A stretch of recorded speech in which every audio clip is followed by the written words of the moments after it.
कहानी की शुरुआत में हमें एक सोल्जर को दिखाया जाता है जिसकी गर्दन पर एक डिवाइस लगी हुई होती है। चारों तरफ घना सन्नाटा होता है और तभी पेड़ों के बीच से एक रोबोट निकल कर आता है और इस सोल्जर के ऊपर गोलियां चलाने लगता है। अपनी जान बचाता हुआ ये सोल्जर एक घर में जाता है। इस घर के अंदर इसकी मुलाकात एक लड़की से होती है जिसका नाम पाइपर होता है। पाइपर जब इसका नाम पूछती है तो ये अपना नाम सेन बताता है। प्लेन की मदद से यहाँ पर और भी सोल्जर को उतारा जाता है। देखकर ऐसा लगता है जैसे ये किसी जंग का मैदान हो। तभी एक सोल्जर की जान ये रोबोट लेने वाला होता है। मैडी पीछे से इस रोबोट के ऊपर हमला कर देती है। ब्रोक बताता है, मैं यहाँ कैसे आया मुझे कुछ समझ नहीं आ रहा है।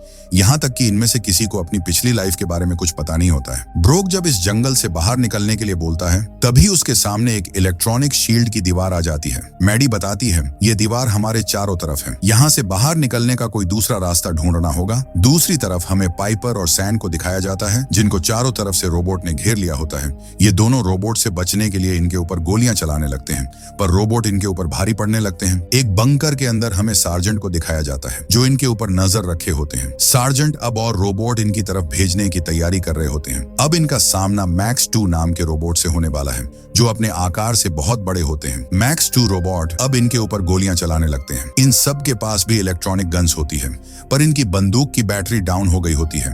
सैन हिम्मत करके रोबोट के पास जाता है और टाइमिंग बम से रोबोट के ऊपर हमला करके एक रोबोट को डिस्ट्रॉय कर देता है। ये लोग अपनी जान बचा के यहाँ से भागने लगते हैं। सार्जेंट अपने रोबोट को खत्म होते देखकर खुश नहीं होता है। यहाँ पर जो रोबोट के ऊपर नजर रख रहा होता है ये सार्जेंट से बोलता है, आपने अमेरिका के साथ धोखा किया है। इन सारी मशीनों को एआई में बदल दिया। अब इन सारी मशीनों के ऊपर एआई का कंट्रोल है। अगर ये रोबोट सुरक्षा घेरे से बाहर निकल गए तो तबाही के अलावा और कुछ देखने को नहीं मिलेगा। सार्जेंट के बारे में पीटर सब जान गया होता है इसलिए वो पीटर को यहाँ से बाहर निकाल देता है और पीटर भी इन लोगों के जैसे रोबोट के सामने होता है। सीन कट होके इन लोगों को दिखाया जाता है जो यहाँ से निकलने का रास्ता देख रहे होते हैं। आगे चलने पर इन्हें एक कंप्यूटर मिलता है जिसके अंदर ये बताया जाता है ये रोबोट इंसानों की मदद के लिए बनाए गए हैं और इन सब सोल्जर को रोबोट के साथ ट्रेनिंग के लिए बुलाया गया था। पर सार्जेंट ने इन रोबोट को जंगी मशीन बना दिया जो अब इंसानों की दुश्मन बन चुकी हैं।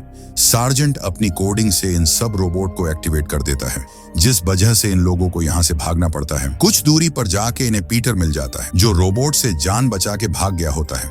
पीटर बताता है, मैं एक कोडिंग सॉफ्टवेयर इंजीनियर हूँ। मैं सार्जेंट के कामों से खुश नहीं था इसलिए उन्होंने मुझे बाहर फेंक दिया। पीटर बताता है, इन सब रोबोट की कोडिंग मैंने ही की है इसलिए अगर तुम लोग अपनी जान बचाना चाहते हो तो मेरा साथ दो। ये सब लोग भी पीटर की बात मान जाते हैं। पीटर बताता है, तुम्हारे साथ इंसानों के भेष में एक रोबोट है जिसका नाम ब्लैक है। ब्लैक को जब ये पता चलता है तो वो एक डिवाइस से इन सबको शॉक देता है क्योंकि इनके गर्दन पर डिवाइस लगी हुई होती है पर पीटर के नहीं होती है इसलिए पीटर के कुछ नहीं होता है और वो ब्लैक के सर में चाकू आर पार कर देता है और ब्लैक का सिस्टम काम करना बंद कर देता है। पीटर इन सब के साथ मिलकर रोबोट को हरा देता है। सार्जेंट इन सबको मारने के लिए सबसे बड़े रोबोट को एक्टिवेट कर देता है। इधर पीटर को वो रिमोट मिल जाता है जिससे ये इलेक्ट्रॉनिक दीवार को तोड़ सकते हैं। इस रोबोट ने इनके 2 साथियों को मार दिया होता है क्योंकि इनके हथियार इस रोबोट के ऊपर काम नहीं कर रहे होते हैं। पीटर अपनी कोडिंग से इन सब रोबोट को बड़े रोबोट को निशाना बना देता है। अब ये सारे रोबोट इस रोबोट के ऊपर हमला करने लगते हैं। सार्जेंट को अब गुस्सा आता है और वो इस सोल्जर के गोली मार देता है।